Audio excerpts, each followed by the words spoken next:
Welcome to LeCorner, La Source's digital show dedicated to the sport and entertainment industry. Every 2 weeks, we invite a professional to share their experience, background, and challenges.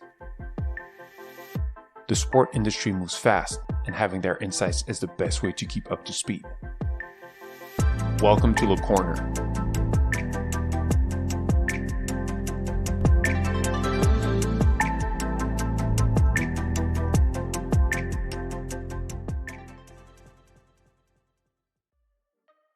Back in 2016, FIBA announced a groundbreaking strategic partnership with Perform that led to FIBA Media's creation.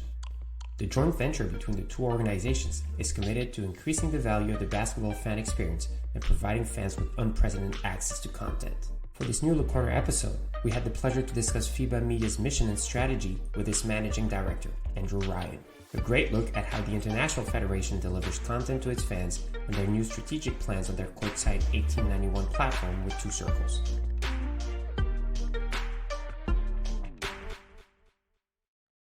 Hi, Andrew. How are you? Hey, Sam. Really good to be on the podcast. Thanks for the invitation. Well, glad to have you here. For our audience that might not know you, can you introduce yourself very, very briefly to them? Sure. So my name's Andrew Ryan. I'm the Managing Director of FIBA Media, FIBA being the International Basketball Federation, responsible for everything from the glamour events like the Men's and Women's World Cup all the way down to junior, global and continental events. Been in that role for about 2.5 years now. Big basketball fan in addition to a number of other sports, which I've got a lot of passion for. But really great to be a part of an incredibly innovative and forward-thinking venture and federation. Terrific. And what was your story before joining FIBA? How do you get to a role of managing director at FIBA? Yeah, it's a good question. It took a few steps. I actually, for my sins, started out as a corporate lawyer for probably a good 10 or so years. Actually, I grew up in just north of Brisbane, Australia, practiced corporate law for a few years over there, and then eventually switched to London. Sort of went back and forth a little bit between London and New York and LA a couple of times, and then ended up working for one of the national radio stations in the UK, a company called Absolute Radio, and they just recently rebranded from Virgin Radio. And I think up until that point, as much as I was a huge sports fan, and it was very much part of my personal life, I don't think I'd given it a great deal of contemplation that it was a legitimate career option or an industry that was really feasible to get into for the most part.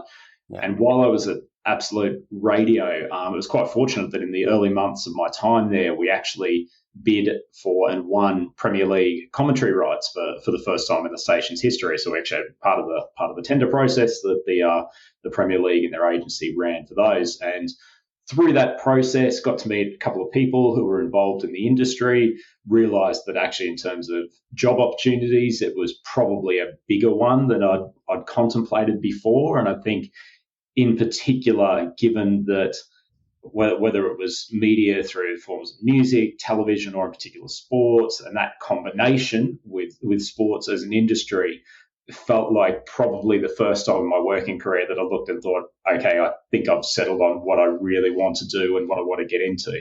Yeah. So cut a long story short, did a postgraduate course in sports law and practice, managed to do really well at that, and ended up getting recruited by Perform Sports Media, who had just IPO'd on the London Stock Exchange at the time, and not a brand I was very familiar with as just a sports fan, but I came to realise pretty quickly that it was a pretty good pick.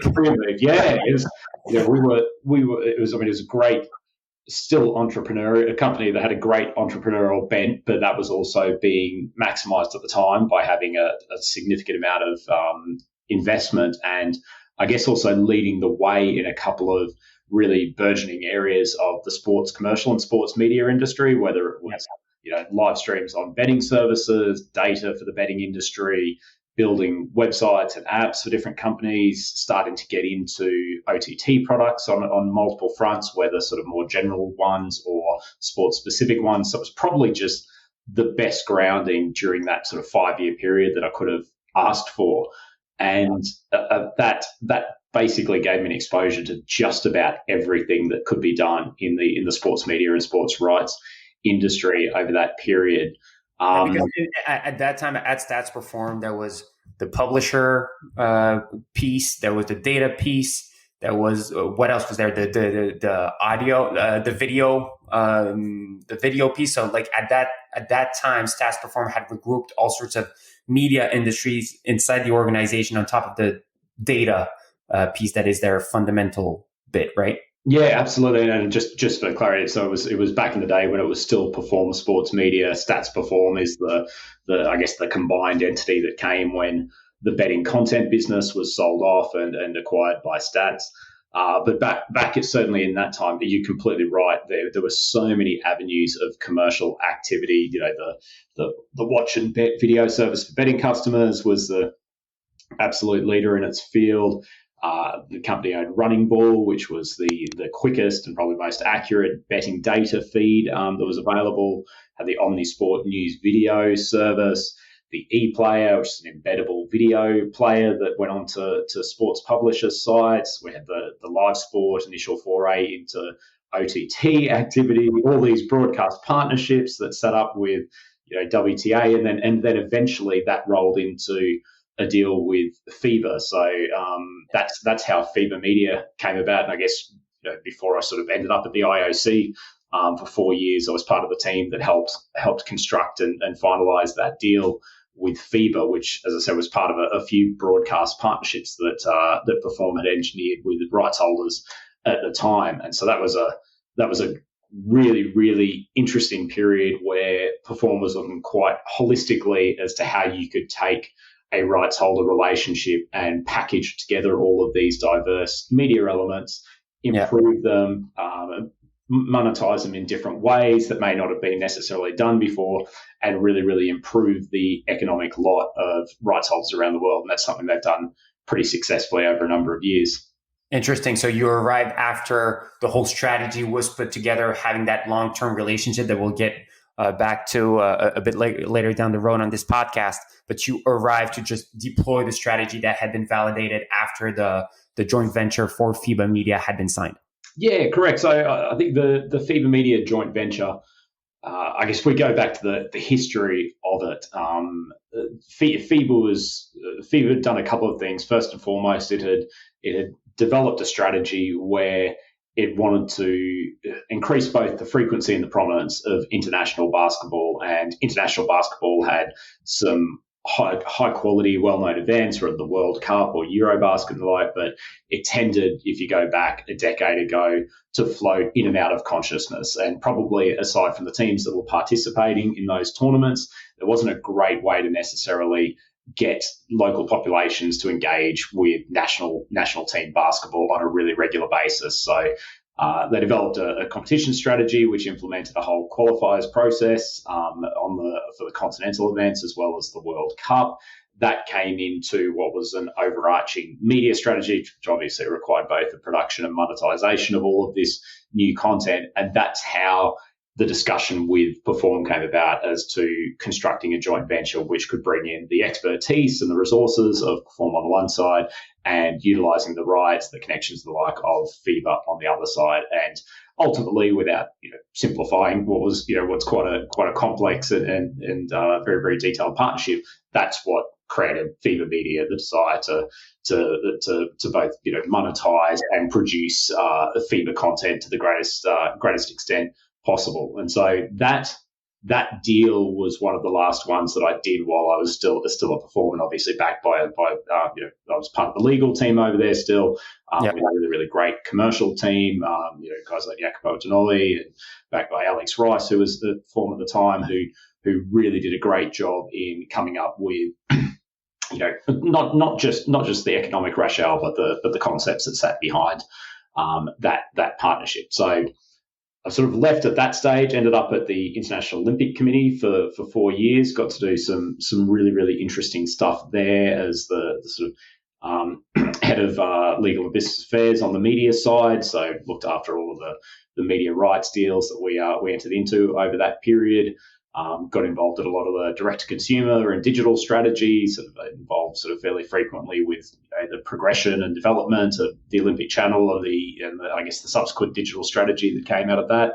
And then the opportunity came up to come back and I guess not just contribute to FIBA Media, but sit directly in the middle of it. And it was probably at that time in my career where I was looking to probably do two things. One was to really capitalized on the commercial know-how and probably digital know-how that I've developed over the previous 7 or 8 years, and also shift out of being someone who's technically referred to as a lawyer, because I thought my contribution had become far wider than that, and I was ready to take on something that was a broader challenge. So the opportunity with FIBA Media almost just could not have fit more perfectly for what I was looking at the time, and obviously my skill set fit what the team from FIBA and Redesign were looking for at the time as well. Yeah. I was going to say it's like a typical journey somehow, just of somebody that discovers that he can go into sports a bit later than expected. But at the end of the day, you had a very strong skill set in one particular department. Because of it, you got into the different deals that made you touch different verticals within the organizations. And as an organization was putting together a strategy, you had that overall visibility, you had the understanding of what the publishing and the content space looked like, but also the background of working for a big international organization. And you combined all of that to become the managing director of FIBA. And so what does a managing director in an organization the size of FIBA do? Like, what does a typical day look like? And what are your missions and responsibilities within the organization? Yeah, good question. I guess I could safely say for one thing that when I took the role that started in November 2019, I certainly didn't expect that we'd have a global pandemic that would provide quite a few challenges, to say the least, over the next couple of years. We actually went into our sales cycle for what we refer to as cycle 2, which is end of 2021 through to the end of 2025 for our media rights. We went into that in March of 2020, so it couldn't have been overlaid. I was about to say any better, but probably any worse with the COVID impact period. And that was also a period of time in which, obviously, as the case with all international federations and leagues, FIBA was having to go through a lot of tough decision making about whether or not to hold events, where to hold events, where games could still be played, what was in the best interests of not only players but partners on both the media and sponsorship side as well.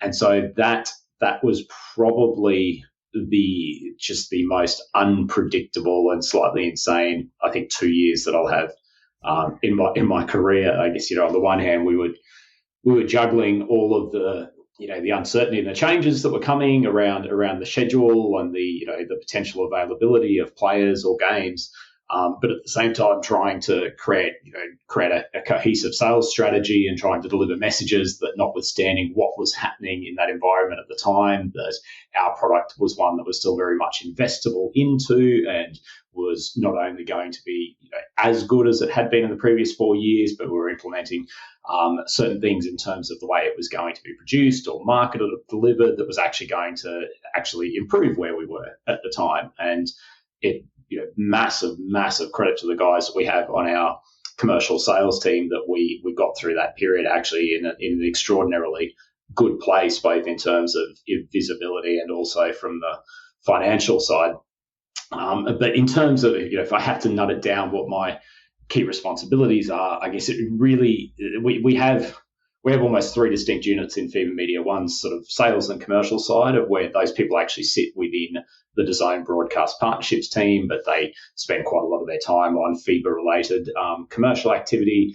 Then we have production and operations, which I guess is sort of the bread and butter of what people would expect from a media entity within an international sports federation. That's both content development, content production, the actual live production of games, the distribution of that, and all of the operations that sit behind it.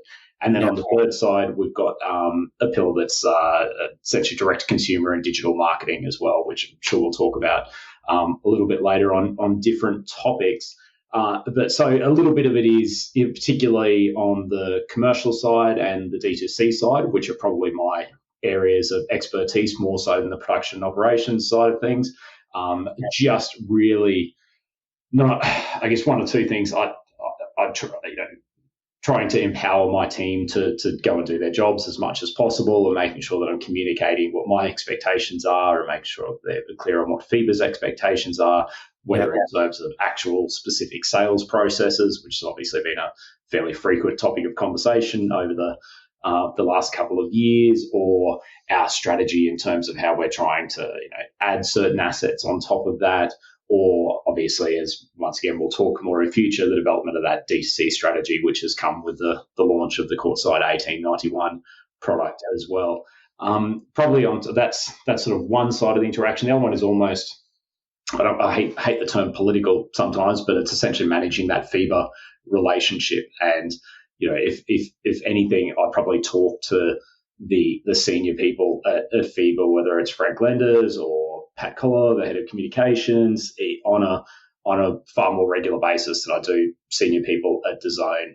Because I think the Design side has got a lot of trust that what FIBA Media is doing is very well planned, and everyone has clear expectations. What my job is just as much to make sure that everyone at FIBA is comfortable with what we're doing, and to make sure they're getting the chance to both collaborate and input to make sure that what we're producing or what we're trying to do is in line with what FIBA's expectations and objectives are.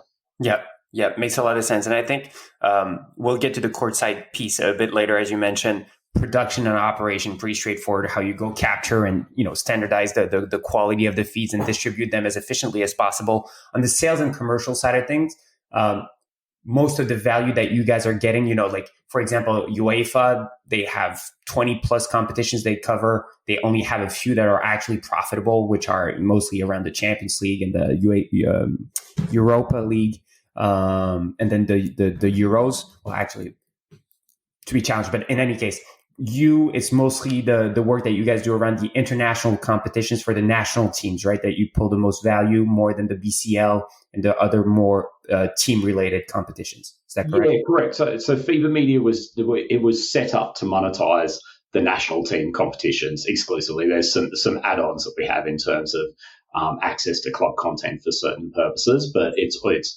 basically exclusively for the monetization of national team basketball. For a period of time when the BCL first started, we supported that venture in terms of helping with their sales processes, because we obviously had a lot of relationships already set up, and worked with that team to try to push the competition along for the first sort of 4 or 5 years of its existence.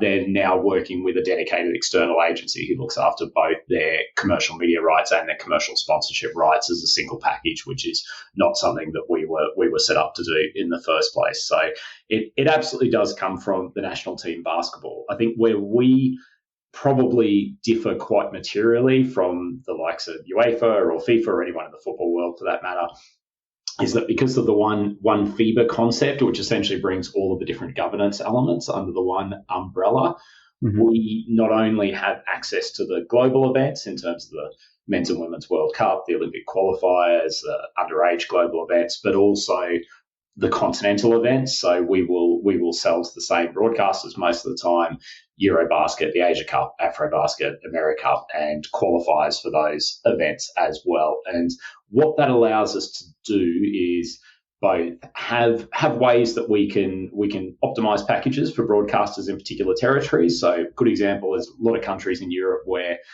the team, they have a strong basketball tradition or they have a strong basketball team. That team may not necessarily get to the World Cup ever or frequently, but they'll be a strong Eurobasket team. So the fact that we actually have access to all of that content means that we've almost got a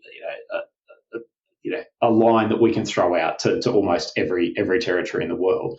And the second part is that we have, it's not quite a 12-month a year calendar of content, but it's not shockingly far off it for an international federation property. And that's something that probably most international federations aren't able to offer because of that usual distinction between things being run regionally as against globally. Yeah, that's super interesting. And that, the more power to the international federation that really centralizes and that does have that visibility on all the continental activities, because as you're looking to develop the basketball fan, the more leverage and the more data sources you have from all the from all the territories, the stronger to it, because we see that in football it's not necessarily that easy between the international federations and the confederations. So that's actually a huge element of development that has a lot of commercial value beyond the practice of the sport, right? Yeah, completely. And I think for fans, it's a better situation as well, too. I mean, fans who follow international basketball or want to follow top-level basketball generally have a pretty good idea of which broadcaster is going to carry those games, because it's all coming underneath the one banner. They know that they can follow both continental and global events through the FIBA social accounts, for instance. It's not necessarily having to have this big mishmash of, where do I find the European qualifiers? Then where do I go for the European Championship? And then I've got to go to someone else for the World Cup. And obviously, football is a few steps ahead of basketball in terms of pure global fandom, and obviously in a number of countries anyway. So whether that's a massive issue for them is another question. But I, as a basketball fan, has sat outside FIBA as just an onlooker. I've always very much appreciated that relatively coordinated approach to both the continental and global events. Yeah, which naturally leads us to Courtside 1891, right? Because you have all that centralized approach. So just a small summary, and I'll let you introduce it more extensively to the audience. But you guys just launched with 2 circles, Courtside 1891, which is the new primary live streaming subscription product for FIBA. And so basically everything you haven't been just mentioning is because you do have the right access to all those competitions to centralize all the basketball content beyond NBA and EuroLeague, right? You can centralize all the international actually, when you come to those are club competitions, but all the international competitions can come under that platform. Does that the objectives of that platform go beyond this content? Yeah, it does. So I think you've hit on a good point there, Sam. I mean, first and foremost, we've got a great portfolio of content that, once again, is relatively year-round, that is high quality basketball action that's happening, frequently and across basically the entire world, given the number of countries that participate in either qualifiers or other FIBA events. So that's in a way the bedrock, or the basic bedrock of that platform. And certainly from a revenue generating perspective, the concept of selling subscriptions to access that particular content is a really, really important part of the mix. I think where Courtside 1891 differs in terms of the approach that other international federations have taken or other media products around is that we've developed the concept as something that is very almost property neutral in a way. So if we go back right to the start of how this came about, it was probably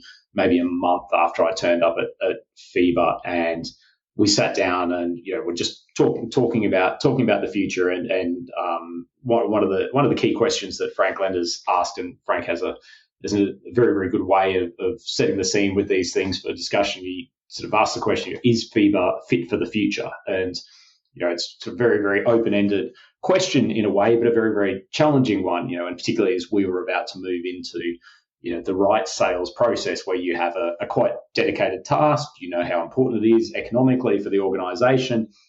And then to be hit with that, it was an ability to sort of step back and say, okay, we have this very important job on the one side, but actually probably from a higher level, we've got an important job of just working out how to not only safeguard but improve the future of FIBA as an organisation and basketball as a sport as much as we could. So for that discussion, we had a relatively a group spanning a number of different departments in FIBA, whether it was us from FIBA Media, people from FIBA Marketing, people from FIBA Communications, obviously Frank very, very heavily involved. And we also brought in 2 circles for an external perspective, and they'd worked with FIBA for quite a while as well. Very obviously, very, very well reputed on a number of fronts, whether it's digital products, whether it's marketing, and particularly fan data, and I guess developing fan data to create great marketing activities around products as well. So they were part of that discussion from the start, and we looked at a number of approaches that we could do. FIBA's already got the FIBA.basketball site, which is a great site in terms of the bulk of content that it has and the amount of competitions that it covers within international basketball world. There's different apps that were created for different competitions. But we tried to approach this very much from if I'm a member of the basketball community and I'm a fan, am I served well by any one particular product at the moment? And if I'm not, what do I as a fan probably most want? And when we looked back at it, we thought actually there's probably no one product that gives the basics of watch, follow in terms of live data or tracking in terms of live scores that was on the market that catered for both data and video in a way.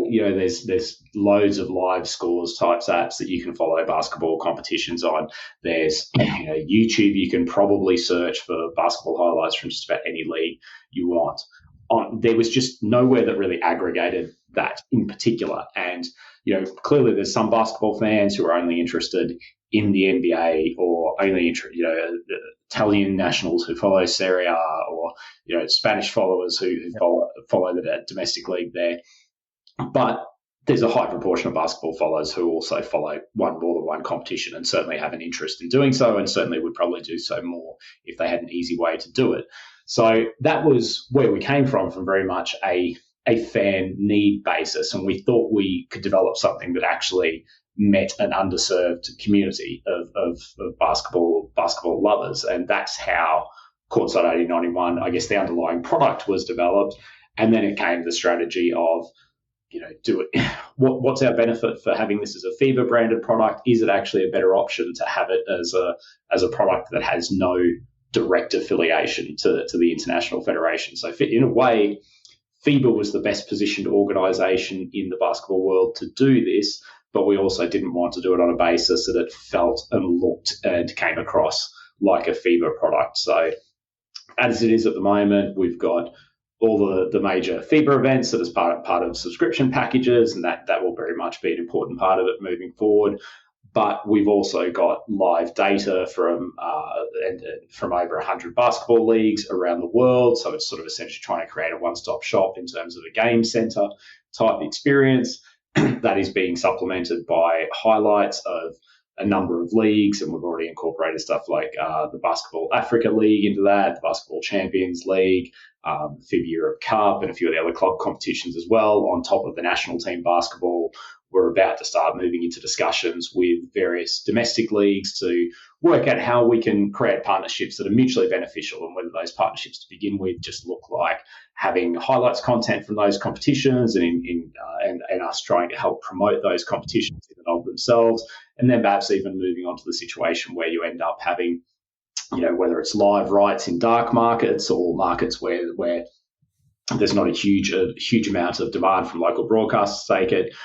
We'd like to be that aggregation platform that for the basketball community, both in terms of the community of fans and the community of leagues, is the one-stop shop where you can certainly follow every game that you would like to, and then have that supplemented by either live and or on-demand video. Right. That's super interesting. And so in terms of the rights that you sold around the 2021-2025 cycle for the national teams, did you start carving out some of the rights to be able to use those already on Courtside 1891? Or is it something that where the broadcasters that acquired the rights actually acquired the whole package, and those are elements of content that won't be available in certain territories? Yeah, it's a very, very good question. Certainly we absolutely had to have discussions around carving them out of rights agreements. And fortunately, a large proportion of our rights holders are very, very forward-thinking media organisations, and they realise that, first and foremost, we didn't want to position this as an aggressive or competitive activity by FIBA or by the new Courtside 1891 partnership with Two Circles. What we're trying to develop is something that very much, first and foremost, is a great place to access information on basketball. And when you go and access information on basketball, one thing we want to try to do is make it as easy as possible for fans to watch that game live. And first and foremost for FIBA, that most likely place is going to be the national broadcaster in each country. And so if I'm a French national trying to watch Gobert and Fournier out there on the court for French basketball, then actually I'm probably going to want to go to France Television's broadcast of the game. And in the versions we'll release of the app coming months, that is very much the desire to say, okay, we will push you towards the local broadcast of that game. And so it's been developed with an idea of where, as an aggregator, we're a great place to start off. You find out where to watch, and then we will take you there. Obviously, whether or not it's in countries where there's not necessarily the same bulk of basketball available, or the fact it's an English language service, so servicing an expat community from English-speaking nations, or any other reason why it's just difficult to access content that fans want to watch. Courtside 89's a great place to subscribe and be able to access that content and have an experience which is one that delivers you both the live game feed, but also the ability to engage in second screen type activity of tracking the scores and the stats that go with it as well.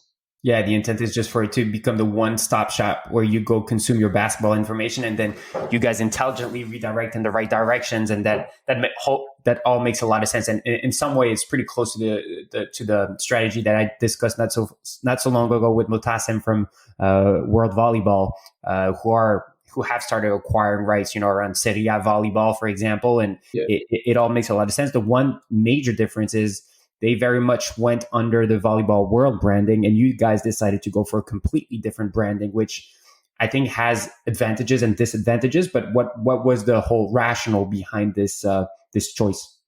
Yeah, it's good. It's a helpful comparison to talk to, because it probably illustrates the differences of those two strategies. And I know Mota from sharing a basketball court with him occasionally here in Lausanne, a very, very clever guy, and it's great to keep an eye on what's happening over at FIBB, because it's a sport which has a lot of untapped potential and a great visual spectacle as it is. CBC would be very mad at you for calling it FIVB, by the way. So sorry. Trying to do the honour of looking after the old days. But that, they have started to utilise that investment cash to CBC to do some really, really interesting things, both on the digital front and I guess the reconstruction of the tour as well. Where there's probably a couple of key differences. You've already highlighted one just in terms of the brand name. I think the volleyball TV and World Volleyball, the product, the sort of two products that interact, I guess, on the digital front, on the volleyball side of things, is that it probably doesn't fit the same view that we have of trying to service a fan that's not dedicated to one competition or another. It's almost more the sort of central hub and spoke model of, you go to Volleyball World and then you can go to a separate section that looks after the Volleyball Nations League and go to a separate section that looks after Serie A volleyball. And obviously all that stuff sort of intermingles when it comes to the OTT product for the live streaming. I think we've sort of tried to look at it a bit more of, actually, why don't we produce one single cohesive experience where we're looking at someone as a basketball fan, not necessarily one who's dedicated to a particular property. And so our game center is, not branded with particular individual properties. We're essentially trying to do everything under that Courtside 8091 brand, which represents what we think a basketball fan is going to want to be served, and hopefully served in a way which is relatively personalized for them. I think with the Volleyball World strategy as well, the fact that they have actually gone out and acquired rights as such from a domestic property, certainly in our current strategy, that's not something that we're looking to do. What we're more likely to find in future is actually more partnerships that we will create with domestic leagues. And so we're not going to go out and buy the Australian NBL domestic broadcast rights and then go and sell them domestically and also try to use them on an OTT service. It's more a case of saying, where are you utilizing your content that you're not getting great value from at the moment? We think as a dedicated basketball product and something that's probably bringing in fans from a lot of different parts of the world, we can be a great place for you to get extra visibility from your league and hopefully monetized in a way that's far more effective than putting a live stream up on YouTube where your sponsors aren't getting visibility, you're not getting traction back to your own digital properties, and you're really not learning anything about the fans who are consuming on there. Yeah, and it's a good transition to the FIFA Plus platform that was just launched that very much goes about that strategy. So they created all the long format content, which is something I'm pretty sure you guys have projects on. but they also are not looking to acquire or retain some of the content. It's more a matter of saying, hey, you want to watch this content. If it's not available in your country, you can watch it on our platform. Otherwise, we are going to redirect you to the right broadcaster, because it's actually a promotional element rather than a competing one.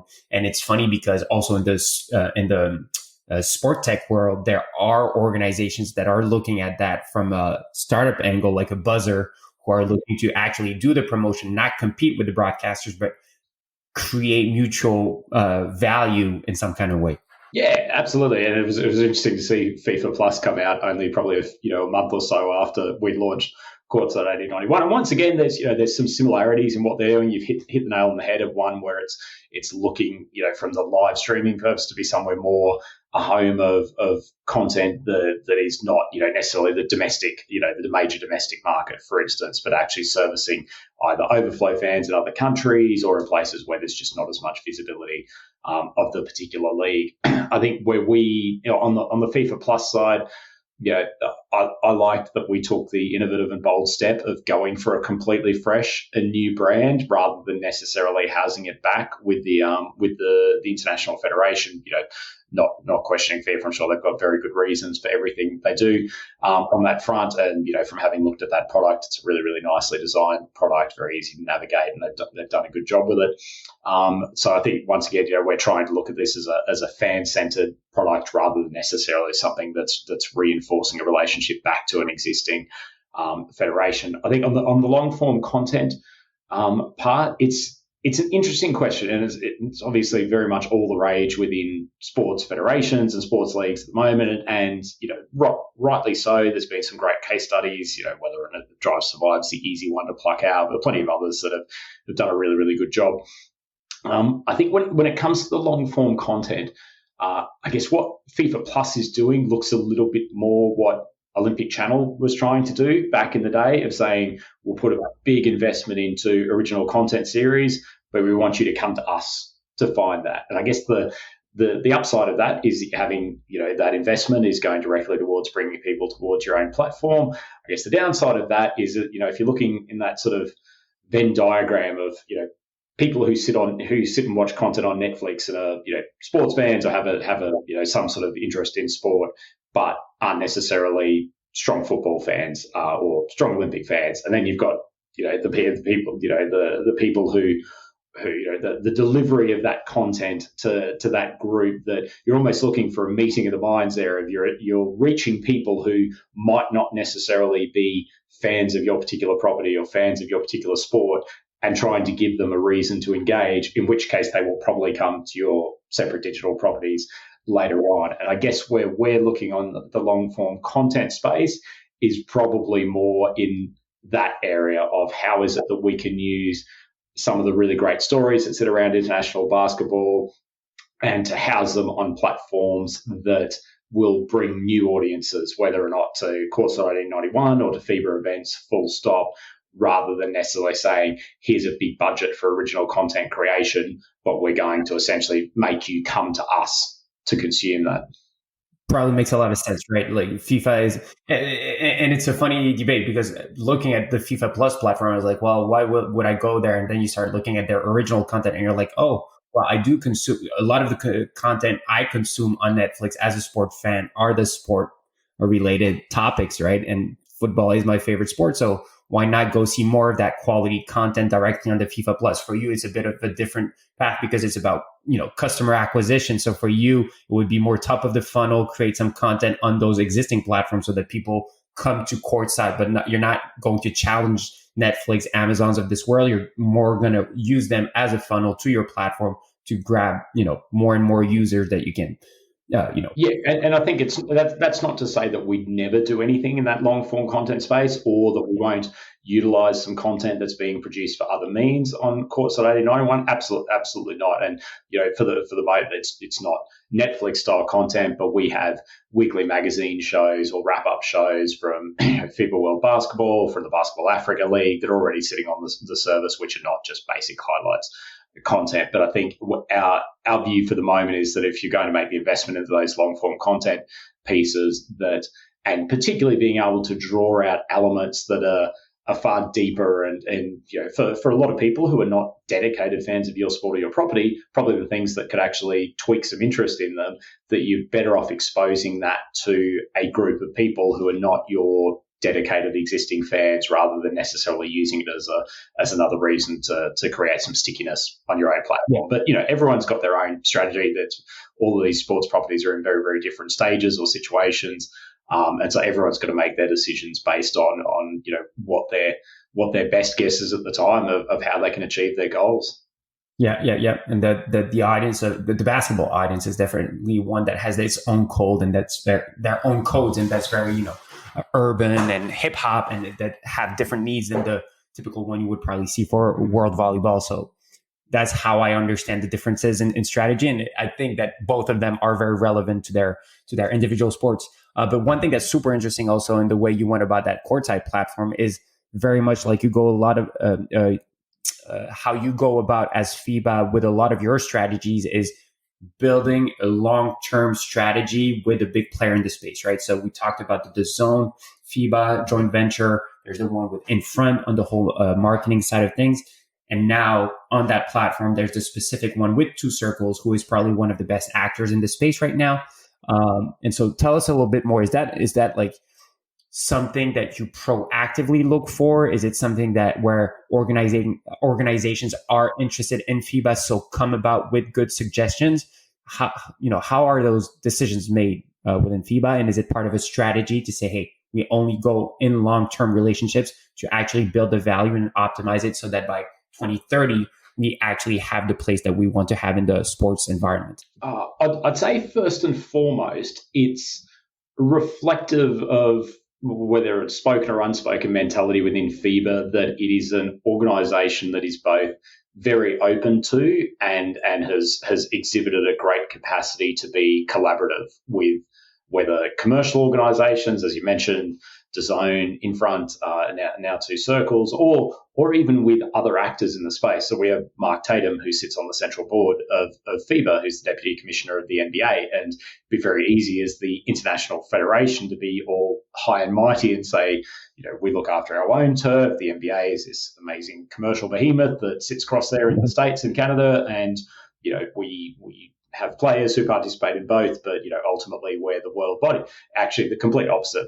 That's a very, very strong and enduring relationship that's there with the NBA, and they are such a big actor in the basketball space and in sports space, full stop. And the sport of basketball is fortunate to have a property that is so attractive to virtually every demographic on the planet that comes from that. And they build up stars in a way that, you mentioned volleyball, whether it's volleyball or handball, for instance, great sports, some great, domestic audiences, a lot of interest in a lot of different countries, but they probably don't have global stars of the likes of, like Luka Doncic, Antetokounmpo, Ben Simmons, they're guys that are huge names that even if you're not into basketball, you recognize. And so the sport of basketball is sat in a brilliant position at the moment on many, many fronts. And it has an incredibly rosy future, both at domestic and international level. So coming back to, I guess, the point about those collaborations, I guess the DAZN and In Front ones for FIBA Media and FIBA Marketing, respectively, were as part of more structured processes of FIBA identifying a very, very specific need to work with an external partner, both for financial and expertise reasons. And both of those came about in a way that followed an extensive I guess whether you call it selection process, but certainly working out which external organisation was best partner to take forward, and in a very, very long term manner.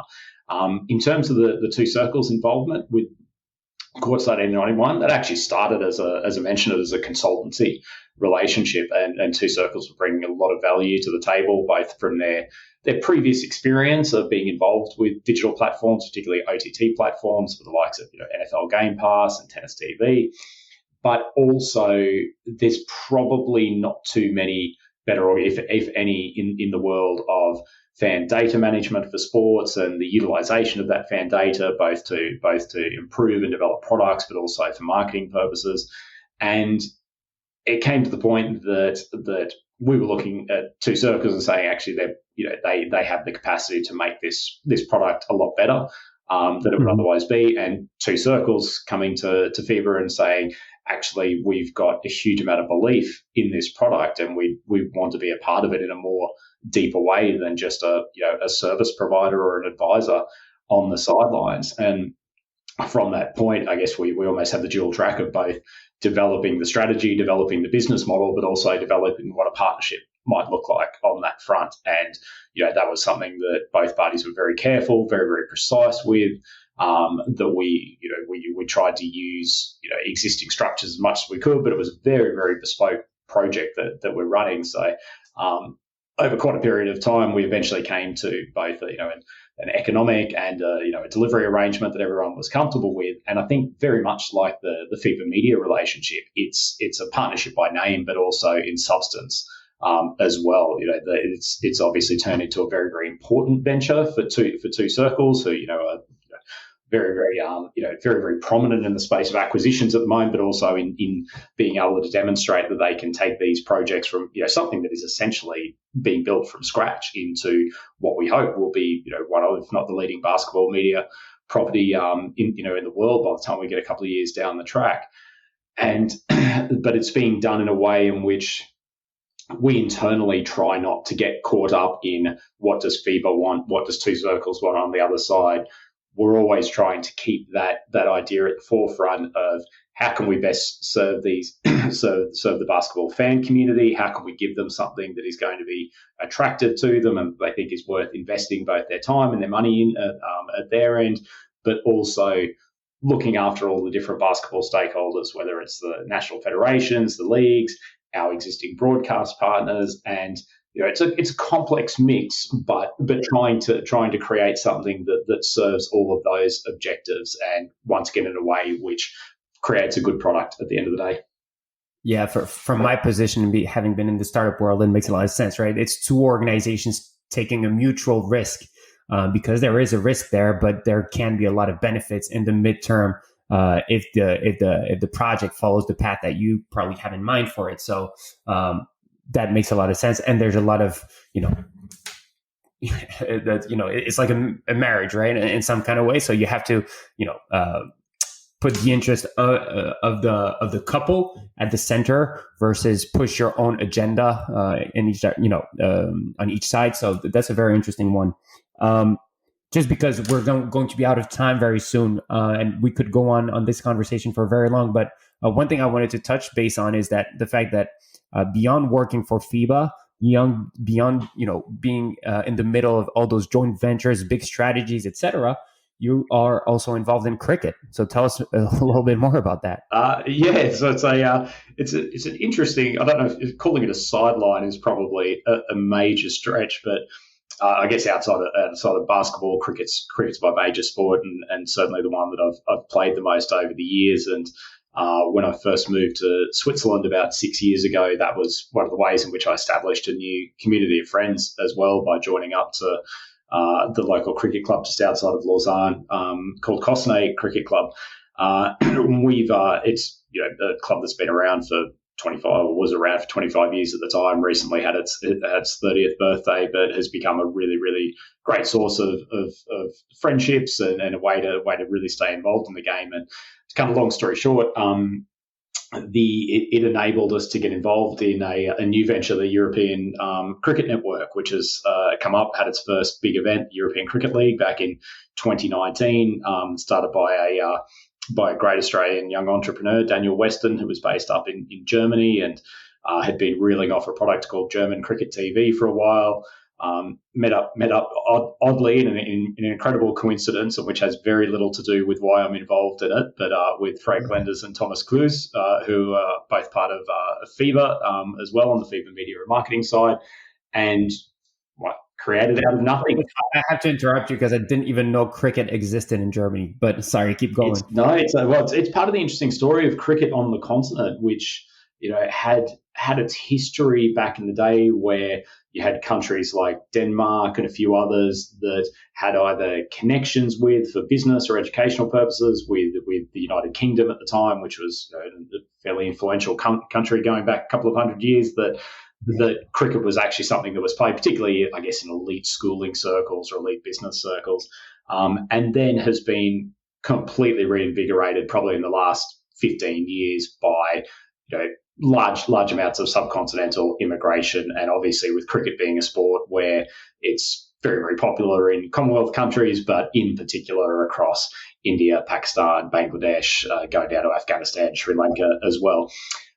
So that was part of the business rationale for starting the European Cricket Network as well, of there just being a completely underserved demand of cricket on the European continent. And so the guys developed first and foremost the European Cricket League, and then a product called the European Cricket Series, which goes to different countries on a weekly or fortnightly basis and plays T10 cricket tournaments. And that came to Switzerland in 2020. I was put up for a commentary role by Cricket Switzerland, and at the end of the week of mixing commentary with playing, the European cricket guys said, "Look, you're okay at this. If you ever want to do it again, then let us know." And so that's how I've used some of my holiday time over the last couple of years, of going to far-flung places like Lisbon and Malmo and more recently Malaga to commentate on short-form European cricket. And it is literally one of my favourite things that I've been involved in, and it's great to see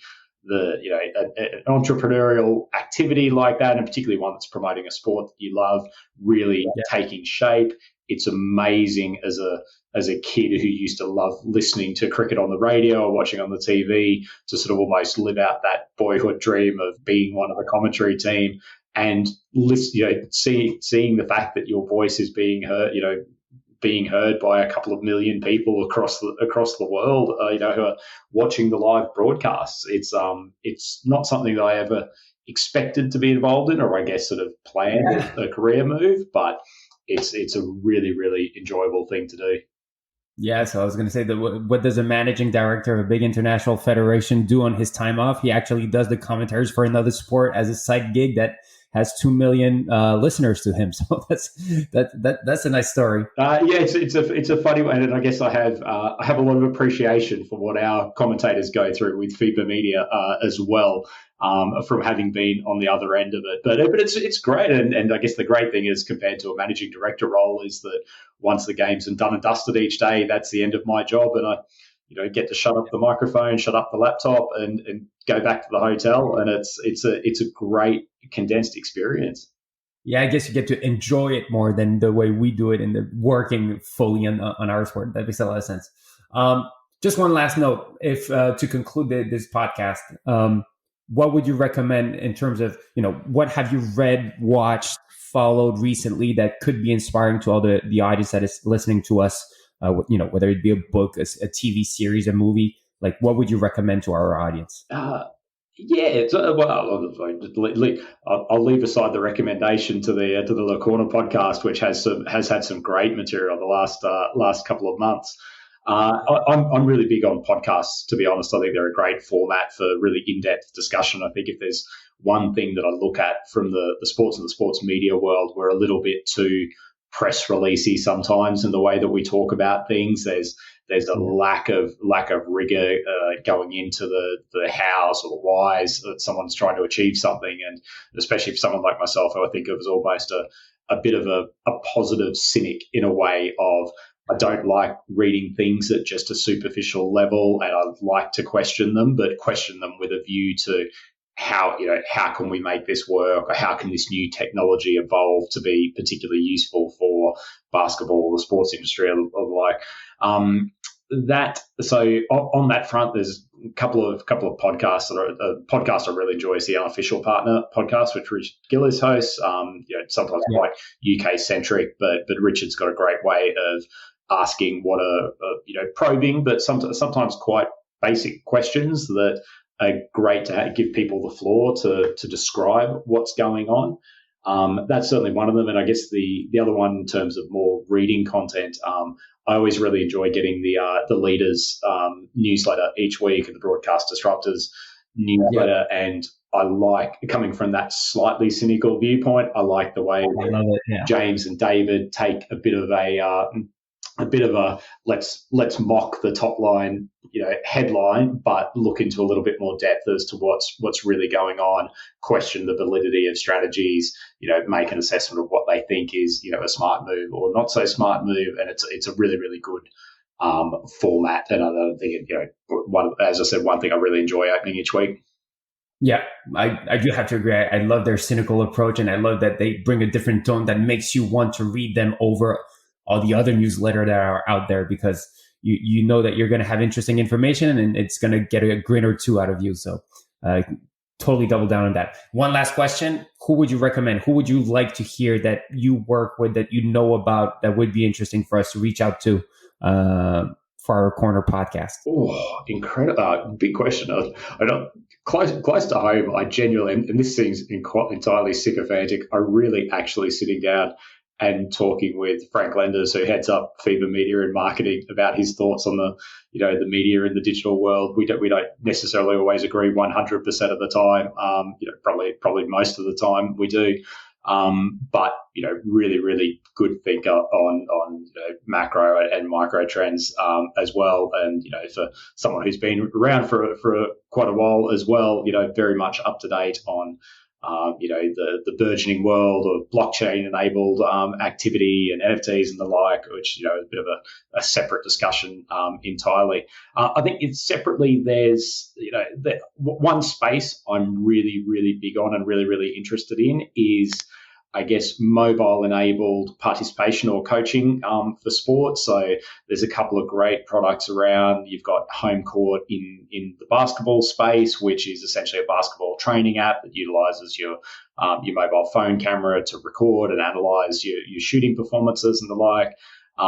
There's another one that I know the guys well who are developing one for cricket called Full Track, which is once again a bowling analysis program and pitch mapping service, just utilizing an iPhone. I think the people who are in those spaces, I think that talking about how they make that work, where they're going, is really, really interesting. And I think if there's one thing that I suspect to come to the surface in the next couple of years, that it's actually how on earth do we energize and develop that next generation of fans. I think for too long, it's been very easy for federations and leagues to say, we've got a social media strategy, or we're going to release some NFT, and almost saying that's the job done. And that, I think that's a long way from it. And actually, I think part of the reason why I like those, or that space, is because it is getting down to the nuts and bolts of how do you encourage kids to not only play but keep on returning again and again and trying to improve themselves in particular sports, and using a device that's in the hands of just about everyone on the planet these days. Yeah, that's a good point. I think to wrap it up, I think that everybody coming in the sports environment do it by passion, or most of us, and we actually stick around because we know we're facing challenges and there are nice opportunities that go against those challenges. So one of them is how those user behaviors and how we don't lose kids that, our generation, we're sports fans and we like practicing the sport. And now we know that we're losing some of that audience to, gaming, esport, and all of that. And I think that the challenges of making sure that the kids live what we live through sports and pass it on is something that's super powerful. So definitely we'll look into those two startups, because that's super interesting. And I guess in fairness, you guys are right on the cusp of that as well. The products that, products like LiveLike, for instance, that really try to step into that space of creating an extra layer of interactivity, or a reason to be interested in something that you might have a passion level of 3 for, but actually it's giving you a reason to have a passion level of 7 for in the meantime. And I think that is, there's so many different elements of that fan recruitment, particularly at younger ages, and then the development of cultivation of that interest, which is just such an important area for us to get right, not even just purely from a commercial perspective, but to get right just for the well-being of sports. And I don't really want to have a generation of kids that grow up playing nothing but computer games. But computer games are, if you nut down computer games, there's a lot of elements of it in terms of cooperation, in terms of reinforcement of positive behaviors, in terms of easy accessibility, in terms of spending time with your friends, that are all things that you can develop playing sport. And obviously it's far healthier to do so, at least physically, maybe not necessarily cognitively, but we've over time just almost made it progressively harder and harder for kids to engage in sort of unstructured or unsupervised sports play. And hopefully we can use technology to enhance that in the future. I think there's definitely room for us to make our experiences fun and get that fun element that they get from games, from esport and all of this to the actual sport. The fun we found right away because we didn't have all those possibilities, but making it fun and engaging also on our platforms of the sports that we love is definitely something that's very exciting on the live side of things. But Andrew, look, I mean, it was really fun and we went above and beyond. So I hope that people will like it as much as we loved recording it. Thanks a lot for your time and wish you all the best for the new Courtside 1891 product. Thanks a lot, and thanks to you, Sam. You've been a great sounding board for us over the last couple of years as well. It's always an excellent conversation that we have on any of these topics. So great to be able to talk to you today, and look forward to listening more to the podcast in the future. Thanks a lot, Andrew. And thank you, everyone, for listening. As usual, don't hesitate to share, talk about the LeCorner around you, and look forward to having you for the next episode. Thanks for listening to our podcast. We hope you enjoy it as much as we love creating them. If you like the episode, feel free to comment, rate, and share with people around you. You can visit our website, www.lastsource.io, to learn more about our activities. You will discover a wide range of articles and can subscribe to our newsletter to receive the latest tech and sports news in your mailbox every month. Stay tuned for new episodes. Le Corner.